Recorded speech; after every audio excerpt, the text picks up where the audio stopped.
contre la déstabilisation d'un certain nombre de pays et sur les gens qui, en Afrique, ce que j'ai appelé, avec une comparaison que j'ai prise chez Lénine, la fameuse bourgeoisie comprador, j'ai appelé ça l'opposition comprador. Qu'est-ce que c'était les compradors?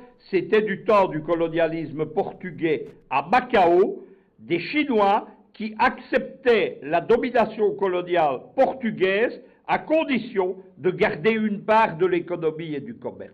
Eh bien, on vit la même chose en Afrique.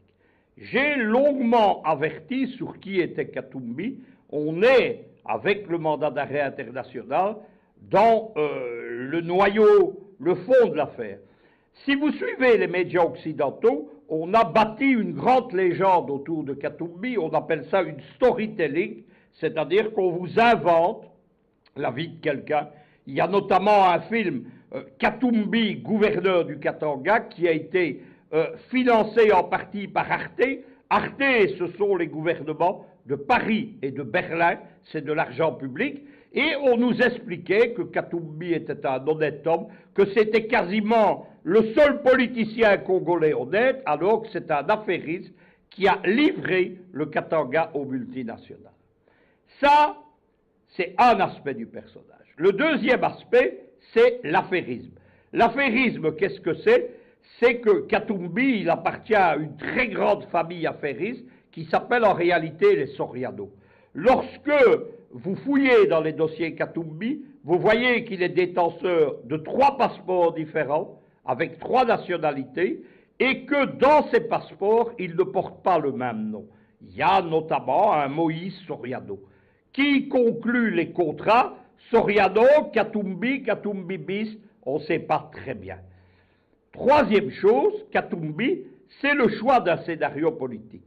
C'est l'homme qui a été choisi dès les années Obama, le fameux sommet USA-African Leader, nous sommes à l'été 2014, il a été choisi comme l'homme qui était chargé de dégager la cible principale de ce qui est devenu le printemps africain, qui était Kabila.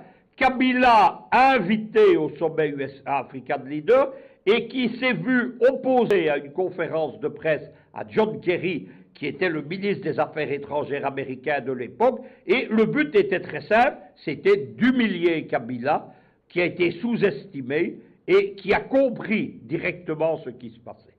Que devait être Katumbi? Katumbi devait être le candidat unique de l'opposition. On a, mais les Américains ont l'habitude de le faire, surestimé sa popularité, et on lui a bâti les moyens de ses ambitions politiques. C'est-à-dire qu'il a été pris en main par des réseaux américains, de l'administration Obama, de ce qu'on appelle les vitrines légales de la CIA, de George Soros, ce sont toujours les mêmes gens, et de l'OTAN. Il y a une fondation qui est l'Atlantic Foundation aux États-Unis, c'est la principale fondation de l'OTAN aux USA, c'est elle qui a parrainé Katumbi.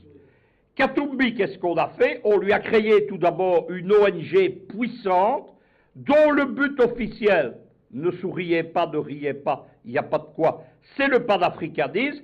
C'est la première tentative d'ailleurs d'utiliser le panafricanisme contre les panafricains et contre l'Afrique, puisque c'est un faux panafricanisme dont le but est le néocolonialisme en Afrique.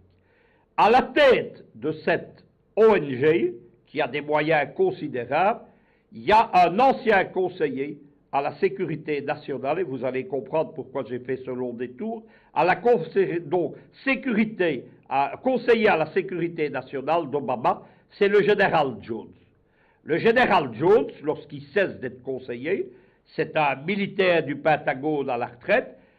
Aux États-Unis, les généraux sont à la retraite très jeunes, dans la quarantaine, et ils se lancent dans le public.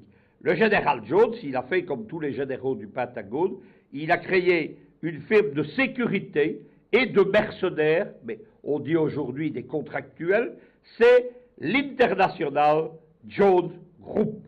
Le groupe international Jones qui procure notamment des gardes du corps, qui procure des gardes de sécurité dans toute l'Afrique.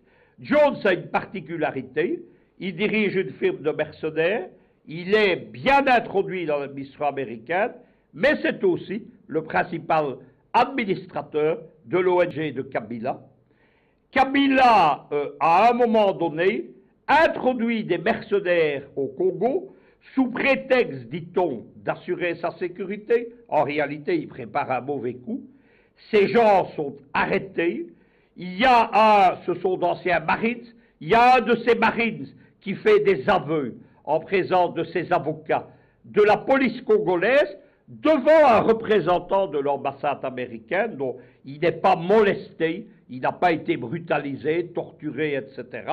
C'est un homme qui a compris que pour rentrer au pays, il fallait avouer.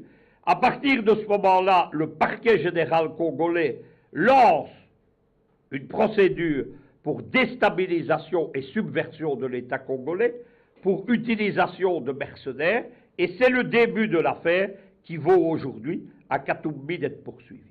Les affaires judiciaires de Katumbi continuent, l'affaire des mercenaires, il n'y a pas de doute, puisque nous avons des gens en aveu, et que tous les gens arrêtés, ils sont une vingtaine, ils appartiennent à ce Jones International Group, qui est une firme de mercenaires, genre Blackwater, Groupe 10, MPRI, etc. Katumbi est poursuivi pour une série de malversations.